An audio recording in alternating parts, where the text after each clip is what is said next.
সম্মানিত উপস্থিতি, আমি কৃতজ্ঞতা পেশ করছি আমাদের শ্রদ্ধেয় বড় ভাই শেখ ডক্টর ইমামউদ্দিন বিন আব্দুল বাসির হাফিজাহুল্লাহকে, যিনি আমাদেরকে এখানে আলোচনা করার সুযোগ দান করেছেন।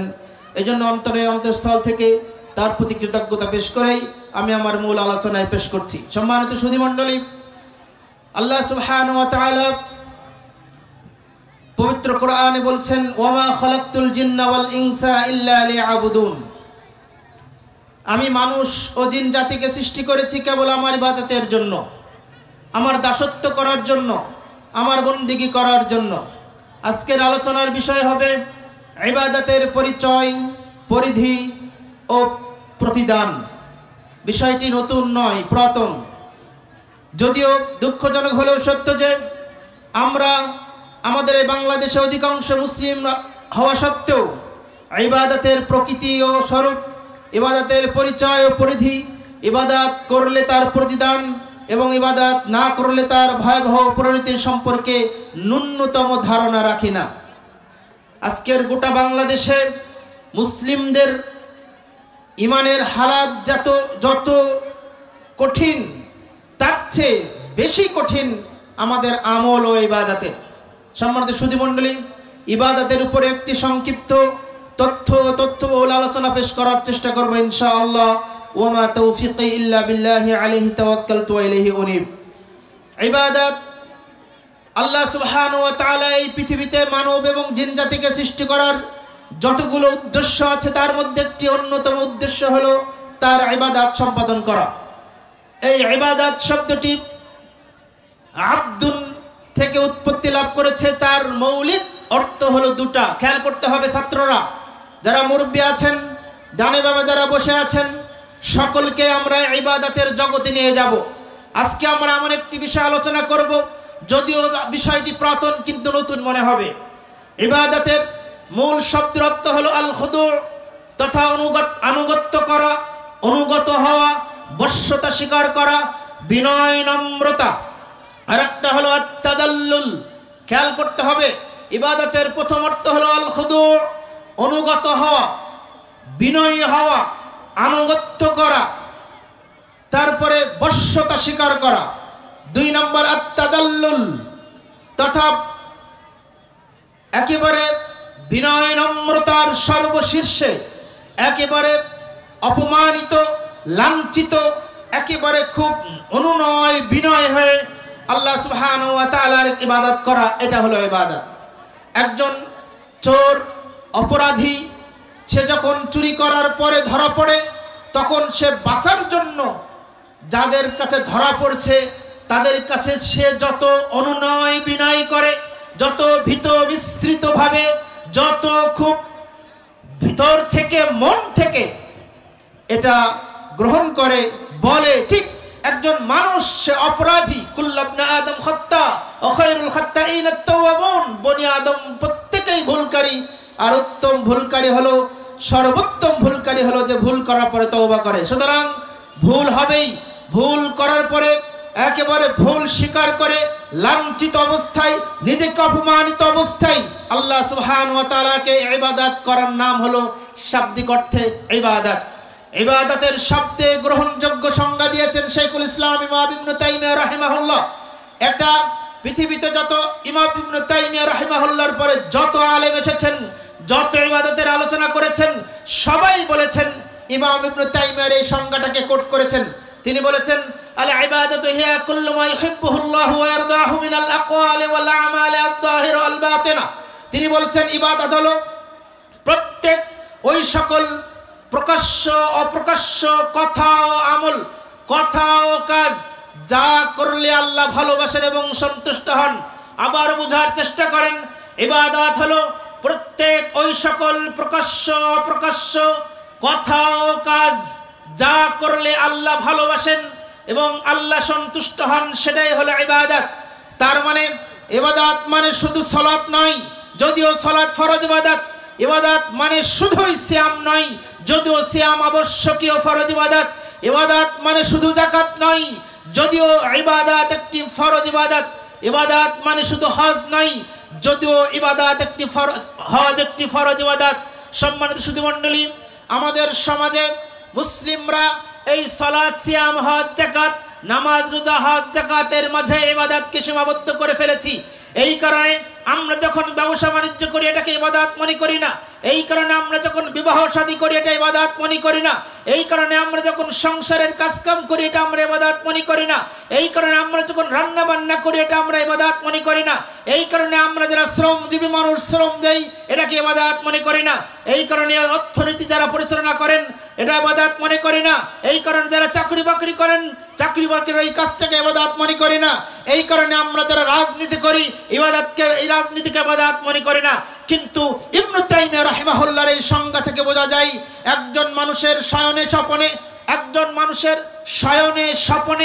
একজন মানুষের চিন্তা চেতনায়, একজন মানুষের জীবন পরিচালনায় যে কথা বলে থাকে, যে কাজ করে থাকে, সেটা সকলের সামনে বলুক আর সকলের পিছনে বলুক।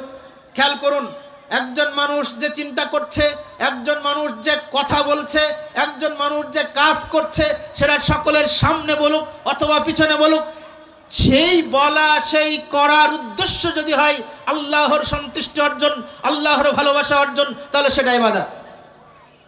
চমৎকার না? আমরা শুধু নামাজ পড়াকে ইবাদত মনে করি, শুধু কোরআন তেলাওয়াতকে ইবাদত মনে করি, শুধু যাকাত দেওয়াকে ইবাদত মনে করি, শুধু জিকির আজকার করাকে ইবাদত মনে করি। কিন্তু আপনার ঘুমটাও ইবাদত হতে পারে, বাড়ি থেকে বেরিয়ে রাস্তায় হাঁটছেন সেটাও ইবাদত হতে পারে, আপনি যখন রান্না করছেন রান্না করাটাও ইবাদত হতে পারে, আপনি যখন সন্তানকে লালন পালন করছেন সেটাও ইবাদত হতে পারে। সুবহানাল্লাহ। আমি আপনাকে কয়েকটা হাদিস শোনাই। তাবারানি আল মুজামুল কবির, ইমাম তাবারানি রাহিমাহুল্লাহর একটি গ্রন্থ আল মুজামুল কবিরের 282 নম্বর হাদিস, কাব ইবনে উজরা রাদিয়াল্লাহু আনহু হতে বর্ণিত। তিনি বলছেন রাসূলুল্লাহ সাল্লাল্লাহু আলাইহি ওয়াসাল্লাম বসে আছেন সাহাবীদেরকে নিয়ে। এমন অবস্থায় একজন ব্যক্তি খুব ভারী বোঝা বহন করে নিয়ে হেঁটে যাচ্ছেন। তখন ওই উপবিষ্ট থাকা সাহাবীদের মধ্যে থেকে একজন বললেন, লাউ কানা হাদা ফি সাবিলিল্লাহ, এই ব্যক্তি যে পরিশ্রমটা করছে এই পরিশ্রমটা যদি আল্লাহর রাস্তায় হতো তাহলে কতই না ভালো হতো। এই কথা শুনেই নবী সাল্লাল্লাহু আলাইহি ওয়াসাল্লাম বললেন, শোনো, লাউ কানা সাআ আলা ওয়ালাদিহি সিগারান ফাহুয়া ফি সাবিলিল্লাহ, যদি কোনো ব্যক্তি তার ছোট ছোট সন্তান ছেলে মেয়ের মুখে আহার তুলে দেওয়ার জন্য, তাদের সুস্থতার জন্য, তাদের জীবিকা নির্বাহের জন্য, তাদের জীবিকা অন্বেষণের আশায় যতটুকু সময় ব্যয় করে, যে কাজ করে, যে চাকরি করে, যে ব্যবসা বাণিজ্য করে, যে রিক্সা চালায়, যে ভ্যান চালায়, শুধুমাত্র সন্তানকে দিনে পথে মানুষ করার জন্য, সন্তানকে আল্লাহর সঠিক প্রিয় বান্দা হিসেবে গড়ে তোলার জন্য যতটুকু সময় ব্যয় করবে ততটুকু সময় আল্লাহ রাস্তা তথা আল্লাহর ইবাদত হিসেবে গণ্য হবে। সুবহানাল্লাহ। তারপরের বাক্যে আল্লাহ নবী সাল্লাল্লাহু আলাইহি ওয়াসাল্লাম বললেন, ওয়ালাউ কানা ইয়াসআ আলা আবওয়াইন শাইখাইন কাবীরাইন ফাহুয়া ফি সাবিলিল্লাহ, যদি কোনো ব্যক্তি তার বৃদ্ধ পিতা মাতা অথবা পিতা মাতার সেবা শুশ্রূষার জন্য, তাদের ওষুধ ক্রয়ের জন্য, তাদের পোশাক আশাক ক্রয়ের জন্য, তাদের জীবিকা নির্বাহের জন্য তাদের সাথে সুন্দর আচরণ করে, ব্যবহার করে যতটুকু সময় দেয় অতটুকু সময় আল্লাহর রাস্তা হিসেবে গণ্য হবে তথা আল্লাহর ইবাদত হিসেবে গণ্য হবে। সুবহানাল্লাহ বিহামদি।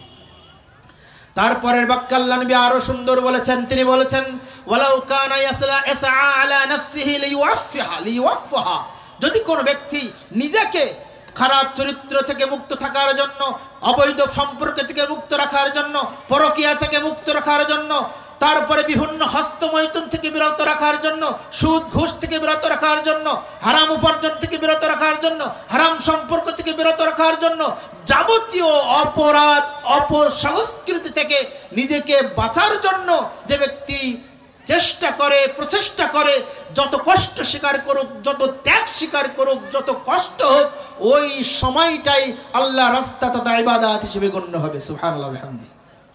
তার শেষ কথাটা তিনি খুব মারাত্মক বললেন।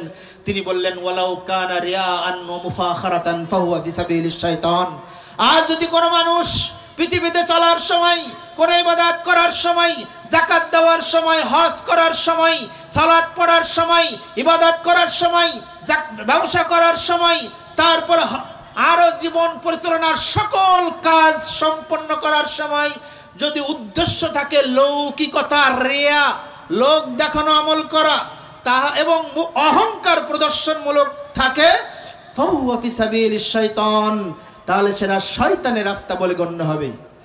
সম্মানিত সুধী মণ্ডলী, আপনাদেরকে দৃষ্টি আকর্ষণ করে বলতে চাই, তাহলে ইবাদত আপনি আপনার সন্তান সন্ততির জন্য সময় দিবেন, আপনি আপনার বাবা মার পিছনে সময় দিবেন, আপনি আপনার নিজেকে সংশোধনের জন্য সময় দিবেন, সেটাও ইবাদত হিসেবে গণ্য হবে। এই হাদিস দ্বারা প্রমাণিত হয়। ইমাম বাইহাকি রাহিমাহুল্লাহর একটা হাদিস গ্রন্থ শুআবুল ঈমান 17602 নম্বর হাদিস, আল্লাহ নবী সাল্লাল্লাহু আলাইহি ওয়াসাল্লাম বলছেন, এরকম একটা হাদিসের এই চারটে কথার ভিতরে একটা নতুন কথা এসেছে। আল্লাহ নবী সাল্লাল্লাহু আলাইহি ওয়াসাল্লাম বলছেন, ওয়া ইন সাআ আলা আয়ালিহি ফাহুয়া ফি সাবিলিল্লাহ, যদি কোনো তার ব্যক্তি তার পরিবার পরিজনের জন্য সময় দেয়, তার পরিবার মানে বাবা মা ভাই বোন স্বামী স্ত্রী দাদা দাদি, এরা দিয়েই তো পরিবার, তাই না?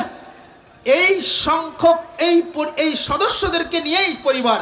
সুতরাং এই পরিবারের সদস্যদের জন্য যদি ব্যয় করে, এই পরিবারের সদস্যদের জীবিকা নির্বাহের জন্য, তাদের সুস্থতার জন্য, তাদের সুন্দর থাকার জন্য, তাদের পর্দাপোশিদার জন্য, তাদেরকে দিনের পথে থাকার জন্য যতটুকু সময় ব্যয় করবে, সেটা ইবাদত হিসেবে গণ্য হবে।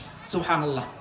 তারপরে বাক্যটা আরো কঠিন। আল্লাহ নবী বললেন, ওয়ালাউ ওয়া ইন সাআ মিনাত আলা তাকাসুরি ফাহুয়া ফি সাবিলিশ শাইতান, আর যে ব্যক্তি দুনিয়ার প্রাচুর্য অর্জনের জন্য, দুনিয়ার ধন দৌলত বৃদ্ধির জন্য, দুনিয়া নিয়ে পাগল হয়ে থাকে, দুনিয়া নিয়ে ব্যস্ত হয়ে পড়ে, দুনিয়ার আত্মীয় স্বজনের পিছনে সময় ব্যয় করে থাকে, দুনিয়ার যাবতীয় একতলা হলে দুতলা, দুতলা হলে পাঁচতলা, 1 বিঘা হলে 2 বিঘা, 2 বিঘা হলে 5 বিঘার, এই যে সম্পত্তির আশায় যারা, প্রাচুর্যের আশায় যারা প্রতিযোগিতা করে, সেটা হলো শয়তানের রাস্তা।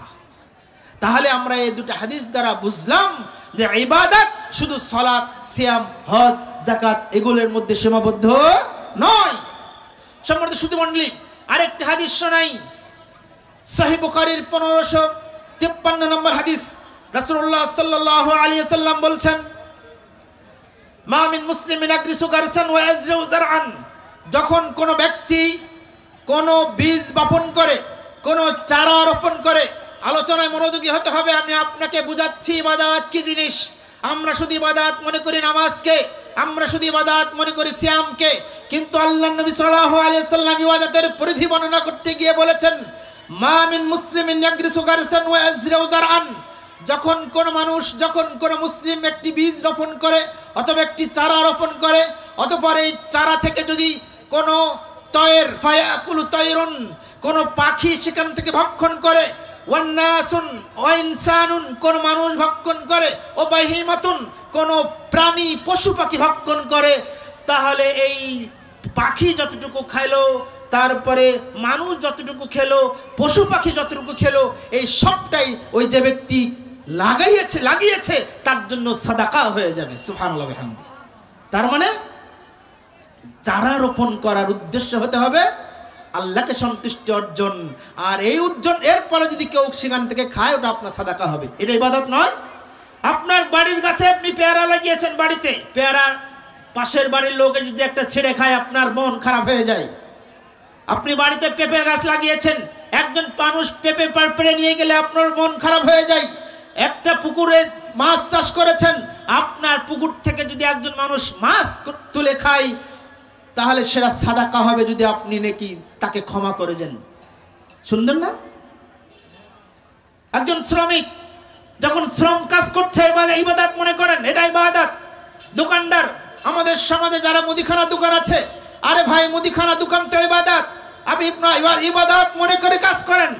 হ্যাঁ, আপনার জীবন পরিচালনার জন্য আপনি একজন মহিলা, আপনি রান্নাবাড়ির কাজ করবেন, সেটা ইবাদত মনে করে কাজ করবেন।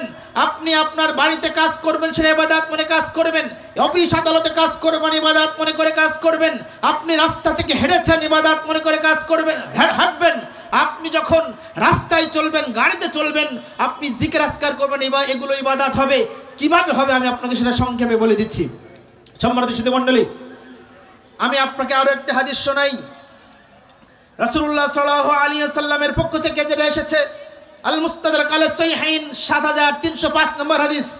আবু হুরায়রা রাদিয়াল্লাহু আনহু থেকে বর্ণিত, তিনি বলছেন যে একজন ব্যক্তি, একজন মহিলা, খেয়াল করুন, ইবাদত শুধু সালাত, সিয়াম, হজ, যাকাতের মধ্যে সীমাবদ্ধ নয়। একজন ব্যক্তি, একজন মহিলা তার বাড়িতে সে সালাত আদায় করে, সিয়াম পালন করে, সময় পেলে যাকাত দেয় বা সাদকা করে, কিন্তু তার প্রতিবেশী মানুষের সাথে মুখের ভাষায় মুখ দিয়ে কষ্ট দেয়, বিচ্ছির কথা বলে, গালিগালাজ করে, ঝগড়া বিবাদ করে, প্রতিবেশীকে কষ্ট দেয়। এটা হতে পারে প্রতিবেশী, এটা হতে পারে বাড়ির ছেলে, এটা হতে পারে অন্যের ছেলে, অন্য মানুষ, যে কোনো মানুষের সাথে মুখের ভাষায় কথা বলে, মুখের ভাষায় কষ্ট দেয়।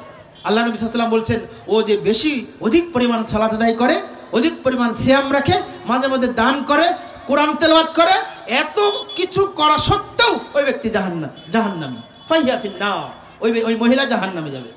ঠিক পরক্ষণে আল্লাহ নবী সাল্লাল্লাহু আলাইহি ওয়াসাল্লাম বলছেন, ইয়া রাসূলুল্লাহ, সাহাবী জিজ্ঞাসা করলেন যে একজন মহিলা, সে শুধুমাত্র ফরজ সালাত আদায় করে, ফরজ সিয়াম পালন করে, যতটুকু সম্ভব তার আয়ত্তে আছে ততটুকু সে দান করে, কিন্তু সে প্রতিবেশীর সাথে আচরণ করে ভালো, আত্মীয়স্বজনের সাথে আচরণ করে ভালো, প্রতিবেশী বন্ধুর সাথে মুখ দিয়ে কোনো খারাপ কথা বলে না, তাকে আর দুঃখ দেয় না, কষ্ট দেয় না, আল্লাহ নবী সাল্লাল্লাহু আলাইহি ওয়াসাল্লাম বললেন, ও কম ইবাদত হলেও ফাইয়া দাখালাল জান্নাহ, ওই মহিলা জান্নাতে যাবে।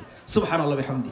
তার মানে আপনার প্রতিবেশীর সাথে ভালো আচরণ করাটাও কি ইবাদত, যার কারণে আল্লাহ তাকে জান্নাত দিলেন। আরেকটা হাদিস শোনাই, নবী সাল্লাল্লাহু আলাইহি ওয়াসাল্লাম বলছেন যে বনি ইসরাইলের সময় একজন মানুষ, একটি জেনাকার মহিলা একটি পিপাসার্ত বিড়ালকে পানি পান করার কারণে তাকে জান্নাতি ঘোষণা করেছেন, তাই না?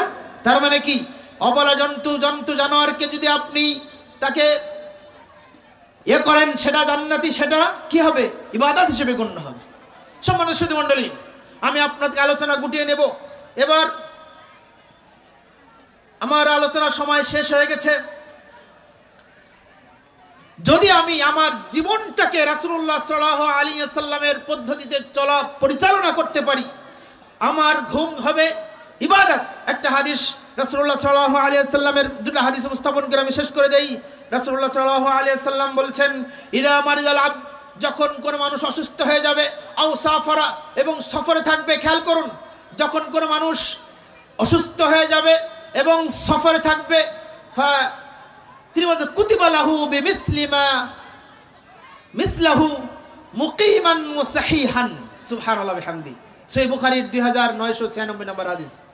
যখন কোন মানুষ অসুস্থ হয়ে যাবে বা সফরে থাকবে, তো সুস্থ অবস্থায় যে নিয়মিত ইবাদত করত, তারপরে মুকিম অবস্থায়, বাড়িতে থাকা অবস্থায় যে ইবাদতগুলো করত, সেই ইবাদতের কারণে, অসুস্থ অবস্থায় ইবাদত করতে পারার কারণে সে পরিপূর্ণ মুকিম অবস্থায়, সুস্থ অবস্থায় যে ইবাদত করত, সেই নেকি অসুস্থ অবস্থায় তার আমলনামায় লিপিবদ্ধ করা হবে। সুবহানাল্লাহ বিহামদি। কথা বুঝতে পেরেছেন? সহিহ বুখারীর হাদিসে আল্লাহ নবী সাল্লাল্লাহু আলাইহি ওয়াসাল্লাম বলছেন, যে ব্যক্তি, কোন ব্যক্তি অসুস্থ হলো, খেয়াল করুন, কোন ব্যক্তি অসুস্থ হলো, তারপরে কোন ব্যক্তি সফরে গেল, সফরে থাকা অবস্থায় তো সব ইবাদত করা যায় না, তাই না? অসুস্থ হলে তো ভালোভাবে ইবাদত করা যায় না। তো সুস্থ থাকা অবস্থায় যখন কোন মানুষ ইবাদত করে যায়, ইবাদত, অসুস্থ অবস্থায় ইবাদত করা সম্ভব হয় না। মুকিম অবস্থায় বাড়িতে থাকলে যে ইবাদত করা হয়, সফরে থাকা হলে ওই ইবাদত করা হয় না। সুতরাং যারা নিয়মিত আমল করে, অসুস্থ অবস্থায়ও তার আমলনামায়, ওই সুস্থ অবস্থায় আমলনামা ইবাদতের মতো আমল, তার হিসাব, তার নেকি লিপিবদ্ধ করা হবে। সুবহানাল্লাহ বিহামদি। আরেকটা হাদিস ইবনে মাজাহ 1433 নম্বর হাদিস, 44 নম্বর হাদিস, রাসূলুল্লাহ সাল্লাল্লাহু আলাইহি ওয়াসাল্লাম বলছেন, মান আতা ফিরাশাহু, যে ব্যক্তি তার বিছানায় আসবে, হাত্তা, এবং নিয়ত করবে যে আমি রাতের উঠে সালাত আদায় করব। খেয়াল করুন, মান আতা ফিরাশাহু, যে ব্যক্তি বিছানায় গেল, অতঃপর নিয়ত করলো যে আমি রাত্রিতে উঠে সালাত আদায় করব, কিন্তু ফাগালাবা আইনাহু, কিন্তু তার চক্ষু বিজয়ী হয়ে গেল, ঘুমিয়ে গেল, হাত্তা ইসবিহা, এমনকি যখন সে সকালে ঘুম উঠলো তখন থেকে সকালে হয়ে গেছে। খেয়াল করুন, যে এমন ব্যক্তি নিয়ত করেছে আমি ফজরের সালাতের আগে উঠে 2 রাকাত তাহাজ্জুদ পড়ব, কিন্তু তার সময় ঘুম ভাঙলো, এমন অবস্থায় সকালে হয়ে গেছে। আল্লাহ নবী সাল্লাল্লাহু আলাইহি ওয়াসাল্লাম বলছেন যে ওই যে নিয়ত করেছিল, এই নিয়তের কারণে পূর্ণ তাহাজ্জুদ পড়ার নেকি তার আমলনামায় আল্লাহ লিপিবদ্ধ করবেন। সুবহানাল্লাহ বিহামদি। এমন ওই ঘুমটা তার জন্য সাদাকা হিসেবে কবুল হয়ে যাবে। সুবহানাল্লাহ বিহামদি। সম্মানিত সুধীমণ্ডলী, এই হাদিস দ্বারা আপনি কি বুঝলেন? ঘুমটাও ইবাদত। আপনি সফর থাকা অবস্থায় অর্ধেক পড়তে পারছেন, আপনি রোগাক্রান্ত হওয়াটাও ইবাদত। এক মহিলা মৃগী রোগে আক্রান্ত ছিলেন। মৃগী রোগে আক্রান্ত থাকার কারণে আল্লাহ নবী সাল্লাল্লাহু আলাইহি ওয়াসাল্লাম তার কাছে গেলেন, নবী সাল্লাল্লাহু আলাইহি ওয়াসাল্লামের কাছে গেলেন। তার কাছে বলে, আল্লাহ নবী, আমি অসুস্থ, আমি মৃগী রোগ, আমার যখন মৃগী রোগে আক্রান্ত হয়ে যাই তখন আমি উলঙ্গ হয়ে যাই, আমার জন্য দোয়া করেন আমি যেন সুস্থ হয়ে যাই। তখন আল্লাহ নবী সাল্লাল্লাহু আলাইহি ওয়াসাল্লাম বললেন, ঠিক আছে, আমি তোমার জন্য দোয়া করব, কিন্তু তুমি যদি ধৈর্য ধারণ করো আল্লাহ তোমার জন্য জান্নাত দিবে। তখন ওই মহিলা বলছেন, ঠিক আছে আল্লাহ নবী, আমি ধৈর্য ধারণ করব, কিন্তু এটা দোয়া করেন যেন আমি উলঙ্গ না হয়ে যাই। সম্মানিত সুধীমণি, তার মানে কি আপনার অসুস্থ হলে হাহুতাশ না করে আল্লাহর উপরে ধৈর্য ধারণ করুন, আল্লাহর উপরে তাওয়াক্কুল করুন, কষ্ট স্বীকার করুন এবং চিকিৎসা গ্রহণ করুন। ওই কষ্টটাও, ওই রোগটাও, ওই অসুস্থতাও আল্লাহ ইবাদত হিসেবে গণ্য করবেন। আল্লাহ নেকি দ্বারা পরিপূর্ণ করে দিবে আপনার আমলনামা ইনশাআল্লাহ। সম্মানিত সুধীমণ্ডলী, আমার টোকেন চলে এসেছে, সময় খুব সংক্ষেপে আমি যতটুকু কথা আপনাকে বোঝাতে চাইলাম সেটা হলো, আসুন আমি শুধু সালাত, সিয়াম, হজ, যাকাতের মধ্যে ইবাদতকে সীমাবদ্ধ করব না। আমি যে কাজই করি না কেন আমার আল্লাহ এবং আল্লাহর সন্তুষ্টি এবং ভালোবাসা, এই দুটো দিক মনে রাখবো, যে যেই কাজটা করলে যেন আল্লাহ আমাকে সন্তুষ্ট হন, আল্লাহ আমাকে ভালোবাসেন। এই চিন্তা করে আপনি যা করবেন না কেন সেটা আল্লাহর খাতায় ইবাদত হিসেবে লিপিবদ্ধ হবে। আল্লাহ তাআলা আমাদেরকে বিষয়টি বুঝার তৌফিক দান করুন। আল্লাহুম্মা আমিন। আমি সংক্ষেপে কিছু কথা বলার চেষ্টা করেছি। আল্লাহ তাআলা প্রথম আমাকে এবং অতঃপর আমাদের সকলকে এই বিষয়টি তো আমল করার তৌফিক দান করুন। আল্লাহুম্মা আমিন। পরিশেষে ইয়াসিন আলী সালাফি কমপ্লেক্সের জন্য দোয়া করি, আল্লাহ তাআলা এই কমপ্লেক্সকে কিয়ামত পর্যন্ত অব্যাহত রাখুন। আল্লাহুম্মা আমিন। এই কমপ্লেক্সের মাধ্যমে বাংলাদেশের বিভিন্ন প্রান্তে যেন বড় বড় আলেম হিসেবে তৈরি হয়, কোরআনের হাফেজ আলেম হিসেবে তৈরি হয়, এই দাবি, এই দাওয়া রেখে আজকের সংক্ষিপ্ত আলোচনা ইবাদতের পরিচয়, পরিধি ও প্রতিদান সম্পর্কে কথাগুলো বললাম। এই কথাগুলো আমাদেরকে সকলকে মেনে চলা তৌফিক দান করুন। আল্লাহুম্মা আমিন। আকুলি কওলি হাদা আস্তাগফিরুল্লাহ লি ওয়া লাকুম ওয়া লিসাইরিল মুসলিমিন। মসজিদের ওই শোনরে আজান, চল নামাজে চল, দুঃখে পাবি সান্ত্বনা তুই, বক্ষে পাবি বল রে, মসজিদেতে চল। মসজিদের ওই শোনরে আজান, চল নামাজে চল, দুঃখে পাবি সান্ত্বনা তুই, বক্ষে পাবি বল রে, মসজিদেতে চল। মসজিদে গেলে লাভ না ক্ষতি? হুকুম কার? ময়লা মাটি লাগলো যে তোর দেহ মনের মাঝে, ময়লা মাটি লাগলো যে তোর দেহ মনের মাঝে, সাব হবে সব দাঁড়াবি তুই যেমনি যায় নামাজে, সাব হবে সব দাঁড়াবি তুই যেমনি যায় নামাজে। রোজগার তুই করবি যদি আখিরের ফসল, চল নামাজে চল, দুঃখে পাবি সান্ত্বনা তুই, বক্ষে পাবি বল রে, মসজিদেতে চল। আপনার সমাজে ধরে নেন 200 খানা পরিবার আছে, ঘর সংখ্যা যে যেখান থেকে আসছি 200, তাহলে একজন পুরুষ হলে ওই বাড়িতে কতজন হবে? 200। ফজর নামাজে যেই দেখবেন কতজন? 7 জন, 12 জন, 30 জন, 40 জন, আছে কয়জন? 200। ময়লা মাটি লাগলে যে তোর দেহ মনের মাঝে, সাব হবে সব দাঁড়াবি তুই যেমনি যায় নামাজে। রোজগার তুই করবি যদি আখিরের ফসল, চল নামাজে চল, দুঃখে পাবি সান্ত্বনা তুই, বক্ষে পাবি বল রে, মসজিদেতে চল। তুমি হাজার কাজের উসিলাতে নামাজ করো কাজা, তুমি হাজার কাজের উসিলাতে নামাজ করো কাজা, খাজনা তার দিলা না যে দিন দুনিয়ার রাজা। দিন দুনিয়ার রাজা কে? খাজনা তার দিলা না যে দিন দুনিয়ার রাজা। তুমি পাঁচবার তারে করবে স্মরণ, তাতে এত ছল। চলো নামাজে চল, দুঃখে পাবি সান্ত্বনা, তুই বক্ষে পাবি বল রে, মসজিদেতে চল। তুমি কাহার জন্যে মর খেতে, কে হবে তোমার সাথী? মৃত্যুকালে নিদানের পরে কবরস্থান যখন আমরা চলে যাব, কেউ কি সঙ্গে সাথী হবে? নিজের স্ত্রী, ছেলে সন্তান, মেয়ে, স্ত্রী, পুত্র, পরিবার, কেউ কি সঙ্গে সাথী হবে? তুমি কাহার জন্যে মর খেতে, কে হবে তোমার সাথী? বেনমাজির আধার ঘরে কে জ্বালাবে বাতি? তুমি আল্লাহর নামে শির লুটায়ে আখের করো সফল। চলো নামাজে চল, দুঃখে পাবি সান্ত্বনা, তুই বাঁকে পাবি বল রে, মসজিদেতে চল। মসজিদের শোনো রে আজান, চল নামাজে চল। দুঃখে পাবি সান্ত্বনা, তুই বাঁকে পাবি বল রে, মসজিদেতে চল। লিল্লাহ তাকবীর। এতগুলো মানুষ এত আস্তে তাকবীর, তাকবীর কার জন্যে? জোরে বলেন, কার জন্যে? আল্লাহর জন্য। সূরা মুদ্দাসির আল্লাহ বলছেন, অরাব্বাকা ফাকাব্বির, তুমি তাকবীর দাও তোমার রবের জন্য। কার জন্যে? আল্লাহর জন্য, রবের জন্য। আমাদের রবকে আল্লাহ, আবার কে? কোরআন কারীম সূরা জাসিয়াত 36-37 নম্বর আয়াত, তার রবের ব্যাখ্যা নিজেই দিয়েছেন। ফালিল্লাহিল হামদু রাব্বিস সামাওয়াতি ওয়া রাব্বিল আরদি রাব্বিল আলামিন। যিনি আসমান সমূহের রব, যিনি জমিনের রব, রাব্বিল আলামিন, ফালিল্লাহিল হামদ দিয়ে শুরু করেছেন।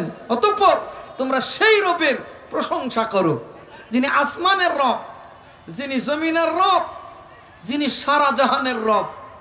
তাহলে আমাদের রবের পরিচয় পাইলাম, তিনি আছেন কোথায়? আসমানে একদলের মানুষ আছে, তারা বলে যত কাল্লা তত নাউজুবিল্লাহ, নাউজুবিল্লাহ মিন জালিক। আমি বলি আমি সাধু, তুমি বলো তুমি কে সাধু কে শয়তান, জানেন অন্তর্যামী। ইন্নাল্লাহা আলিমুম বিযাতিস সুদূর। নিশ্চয় তিনি সকলের পক্ষের খবর রাখেন। তিনি কে? আল্লাহ। অতএব আল্লাহ সুবহানাহু ওয়া তাআলার প্রকৃত আমলে সলেহ কারা করে, এই বিষয় নিয়ে আমি আপনাদের সামনে কিছু কথা বলতে চাই ইনশাআল্লাহ। আমি যে তাকবীরটা দিয়েছিলাম, তাকবীর শুনেই বুঝতে পেরেছি আপনারা অত্যন্ত লাজুক, দুর্বল হয়ে গেছেন। এই কুরবানিতে গরুর গোশত খাইছি, এর মাঝে মনে হয় কোনো গরুর গোশত রাজশাহী শহরে বিনোদপুরে আপনাদের এই এলাকায় জবা হয়নি। গরুর গোশত খাইলে প্রেশার কমে না বাড়ে? বাড়ে। যেই তাকবীর ধ্বনি আমরা যখন মায়ের কোলে। আমি বেশি লম্বা কথা বলবো না, মাত্র কয়েকটি কথা বলে আমি শেষ করবো ইনশাআল্লাহ। প্রথমত, আল্লাহ রাব্বুল আলামিনের সৃষ্টিকুলের মধ্য থেকে সর্বোৎকৃষ্ট সৃষ্টি আমরা মানুষ। ঢালাওভাবে সারা পৃথিবীর সমস্ত মানুষ সৃষ্টির শ্রেষ্ঠ নয়। আল্লাহ রাব্বুল আলামিন সূরা বাইয়ানার 7 নম্বর আয়াতে বলেছেন, ইন্নাল্লাযীনা আমানু ওয়া আমিলুস সালিহাত উলাইকা হুম খায়রুল বারিয়া। যারা ঈমান এনেছে, আমলে সালেহ করেছে, তারাই হলো সৃষ্টি জগতের শ্রেষ্ঠ। ঈমান, আমলে সালেহ, এই দুইটার সমন্বয় যে মানুষের মধ্যে ঘটেছে, এই মানুষটি সৃষ্টি জগতের মধ্যে শ্রেষ্ঠ, অন্যরা নয়। সম্মানিত উপস্থিতি, মুসলিম হিসাবে আমাদের সকলের চাওয়া পাওয়া থাকে, আমাদের লক্ষ্য থাকে, আমাদের টার্গেট থাকে জান্নাত। প্রত্যেকটা ইবাদতের পেছনে আমাদের যে লক্ষ্য সেটি হচ্ছে জান্নাত। তো জান্নাত সহজে পাওয়া যায় কিভাবে? রাসূলুল্লাহ সাল্লাল্লাহু আলাইহি ওয়াসাল্লামকে একজন সাহাবী জিজ্ঞাসা করলেন, সহজে জান্নাত কিভাবে পেতে পারি? জান্নাতে যাব কিভাবে? জান্নাতে যাওয়ার সুযোগ হবে কিভাবে? রাসূলুল্লাহ সাল্লাল্লাহু আলাইহি ওয়াসাল্লাম বললেন, দুইটি কাজ করো, জান্নাত সহজ হয়ে যাবে। দুইটি কাজ করতে পারলেই তুমি জান্নাতে যাবে। সেই দুইটির এক নম্বর হচ্ছে ঈমানের উপরে মৃত্যুবরণ করবে, ঈমান আনবে এবং ঈমানের উপরে মৃত্যু হয় যেন, মরণের সময় যেন তোমার ঈমান থাকে, ঈমান ভেঙে না যায়, ঈমান নষ্ট না হয়। আর একজন সাহাবীকে বলেছিলেন, আমানতু বিল্লাহ ফাস্তাকিম, বলো আল্লাহর প্রতি ঈমান আনলাম এবং এর উপরে সুদৃঢ় থাকলাম। তো ঈমানের উপরে মৃত্যুবরণ করতে হবে। দ্বিতীয় কথা বললেন, তুমি মানুষের সাথে ওইরূপ আচরণ করবে, মানুষের কাছে তুমি যেমন আচরণ কামনা করো। এই বিষয়টি আমি আজকে দুটি কথা বলতে চাচ্ছি। ঈমানের সাথে জান্নাতে যাওয়ার জন্য দ্বিতীয় গুণ ওইটা দরকার যে আমি নিজে মানুষের কাছে যেমন ভালো আচরণের প্রত্যাশা করি, আকাঙ্ক্ষা রাখি, আমি আশা করি মানুষ আমার সাথে এই রকম আচরণ করুক, ঠিক আমাকে মানুষের সাথে ওই রকম আচরণ করতে হবে। এই জায়গায় আমরা পারি না। প্রত্যেকটা মানুষ সুবিধাবাদ জিন্দাবাদ এই থিওরি নিয়ে জীবন যাপন করে। নিজে মানুষের কাছে প্রত্যেকটা মানুষ আশা করে সারা পৃথিবীর মানুষ তার সাথে ভালো আচরণ করবে, কিন্তু ও কারোর সাথে ভালো আচরণ করতে চায় না। ও কারোর সাথে ভালো আচরণ করবে না, এই লোকটি কারোর সাথে ভালো ব্যবহার করবে না, প্রতিবেশীর সাথে ভালো ব্যবহার করবে না, আর কারোর সাথে ভালো ব্যবহার করবে না, অথচ নিজে আশা নিয়ে বসে থাকে, সমালোচনা করে, উমুক আমার সাথে ভালো আচরণ করেনি, তুমুক আমার সাথে ভালো আচরণ করেনি, এর এই সমস্যা, ওর এই সমস্যা, সারা দিন এর ওর গীবত করে বেড়াচ্ছে, অথচ নিজে কারোর সাথে ভালো আচরণ করতে চাই না। সম্মানিত উপস্থিতি, আল্লাহ রাসূল সাল্লাল্লাহু আলাইহি ওয়াসাল্লাম বলেছিলেন, জান্নাতে যেতে চাইলে ঈমান আনো, ঈমানদার হও। জান্নাতে যেতে চাইলে মানুষের সাথে ওই রকম আচরণ করো তুমি যেমন নিজে আচরণ পেতে আগ্রহী ওই মানুষের কাছ থেকে। রাসূলুল্লাহ সাল্লাল্লাহু আলাইহি ওয়াসাল্লাম আবু যার রাদিয়াল্লাহু আনহুকে মাত্র কয়েকটি উপদেশ দিয়েছিলেন, তিনটি উপদেশ দিয়েছিলেন। তার এক নম্বরে বলেছিলেন, ইত্তাকিল্লাহ হাইতুমা কুনতা। আবু যার, তুমি যেখানে থাকো, পৃথিবীর যেই প্রান্তে যে অবস্থায় থাকো, আল্লাহকে ভয় করবে, আল্লাহকে ভয় করো, আর কাউকে নয়। ইত্তাকিল্লাহ হাইতুমা কুনতা, যেখানে থাকো, যে অবস্থায় থাকো, যে পরিস্থিতিতে থাকো, সির্ফ আল্লাহকে ভয় করবো, অন্য কাউকে নয়।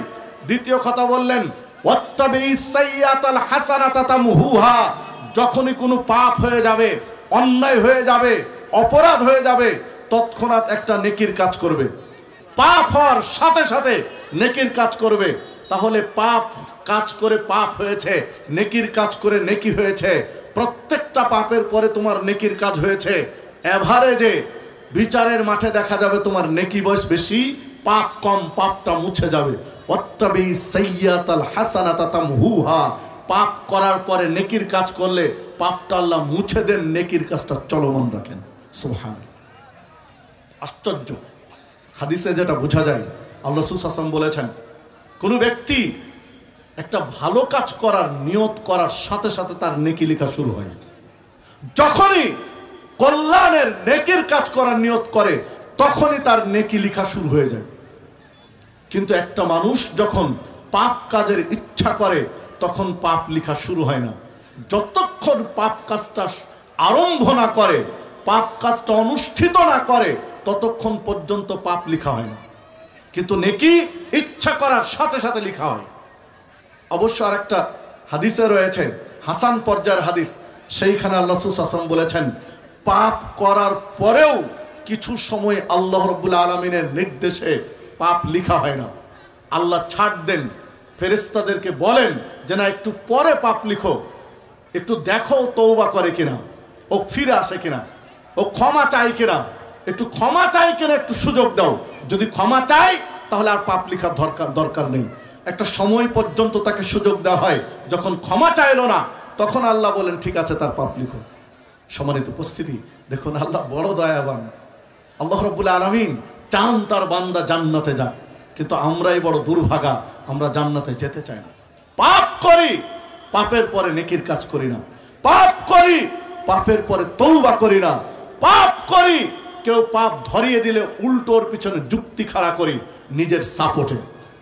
তওবা করতে চায় না, ক্ষমা পেতে চায় না, উল্টো যুক্তি খাড়া করে নিজেরটা ঠিক প্রমাণ করার চেষ্টা করি। আল্লাহ রাব্বুল আলামিন আমাদের সঠিক বুঝ দান করুন। আবু যর রাদিয়াল্লাহু আনহুকে 3 নম্বর উপদেশ দিয়েছিলেন, ওয়াখালিকিন নাসা বিখুলুকিন হাসান, মানুষের সাথে সর্বোত্তম আচরণ করো, সর্বোত্তম আচরণ করো। জান্নাতে যাওয়ার জন্য 3টা কথা বলেছেন এই হাদিসে। আল্লাহকে ভয় করতে হবে, যে পরিস্থিতিতেই থাকি না কেন, পাপ হয়ে গেলেই নেকির কাজ করতে হবে, মানুষের সাথে সর্বোত্তম আচরণ করতে হবে, তাহলে জান্নাতে যাওয়া সহজ। সম্মানিত উপস্থিতি, আমি আর বেশি সময় নিতে চাই না, যেহেতু আলোচকগণ আছেন। আমাদের ছাত্রদের পাগড়ি প্রদানের ছোট্ট একটু অনুষ্ঠানের পরে আমরা মূল আলোচক 2 জনের একজনকে নিয়ে আসবো ইনশাআল্লাহ। একটু ধৈর্য ধরে আমাদের বাচ্চাদের পাগড়ি প্রদান অনুষ্ঠানটা দেখবেন ইনশাআল্লাহ। এরপরে আমরা মূল আলোচক নিয়ে আসবো। আল্লাহ রাব্বুল আলামিন যেন আমাদের প্রতিষ্ঠানটিকে কবুল করেন। ইয়াসিন আলী সালাফি কমপ্লেক্স কয়েকটি স্তরে পরিচালিত হয়। বালক এবং বালিকা শাখা 2টি বিভাগ রয়েছে। এইখানে নুরানি, নাজেরা, হিফজ তথা হিফজ বিভাগ, স্ট্রং একটি হিফজ বিভাগ আছে।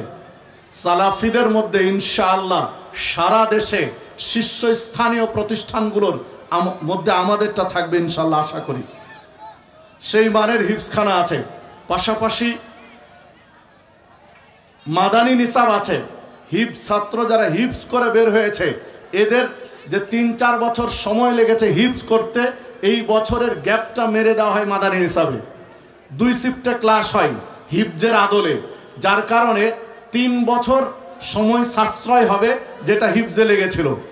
মানে এই ভিন্ন ব্যতিক্রম চিন্তা নিয়ে আমরা করেছি আমাদের বাচ্চাদেরকে মানুষ করার জন্য, যে আমরা বাহিরের বাচ্চাকে কি করছে ওটা পরের, আমাদের বাচ্চাগুলো যেন কোথাও লস না হয়, বয়সে ধরা না খায়, পড়াশোনায় কোথাও ধরা না খায়। হিফজ করার পরে 3 বছর পরে, মাত্র 3 বছরের মাদানী নিসাবের কোর্স করার পরে তাদের পর্যায়টা হবে বাংলা বলেন, ইংরেজি বলেন, আরবি বলেন, গণিত বলেন, আশপাশের সমপর্যায়ের যে কোনো প্রতিষ্ঠানের সাথে তাদেরকে বসাবেন ইনশাআল্লাহ।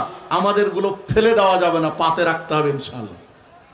যে বাচ্চাটি আরবি বক্তব্য দিয়েছে তার ক্লাসের সময় মাত্র 10 মাস 10 দিন। আজকে 10 মাস 10 দিন তার ক্লাসের বয়স, মাত্র 10 মাস 10 দিন। 3 বছর পার হতে দেন ইনশাআল্লাহ। 3 বছরে তাদেরকে ওই জায়গায় নিয়ে যাব, নিয়ত আছে ইনশাআল্লাহ। পাশাপাশি প্রাইমারি প্রাথমিক লেভেল ইবতেদায়ী পর্যন্ত আছে। এইটা আমরা পর্যায়ক্রমে দাওরা হাদিস পর্যন্ত নিয়ে যাওয়ার, বহির্বিশ্বের প্রতিষ্ঠানগুলোর সাথে একাডেমিক স্বীকৃতির ব্যবস্থা করার বৃহত্তর পরিকল্পনা আছে ইনশাআল্লাহ। আপনাদের আন্তরিক দোয়া এবং একটু সহযোগিতা চাই। রাতের আধারে যখন আপনি সালাত আদায় করেন, একটু দোয়া করবেন যেন ইয়াসিন আলী সালাফি কমপ্লেক্সকে আল্লাহ কবুল করে নেন। যদি উপরে কবুল হয়ে যায়, জমিনে কিছু কেউ বাধা দিয়ে ঠেকাতে পারবেন ইনশাআল্লাহ। আপনাদের সাপোর্ট এবং দোয়া চাই, আল্লাহ রাব্বুল আলামিন যেন কবুল করেন।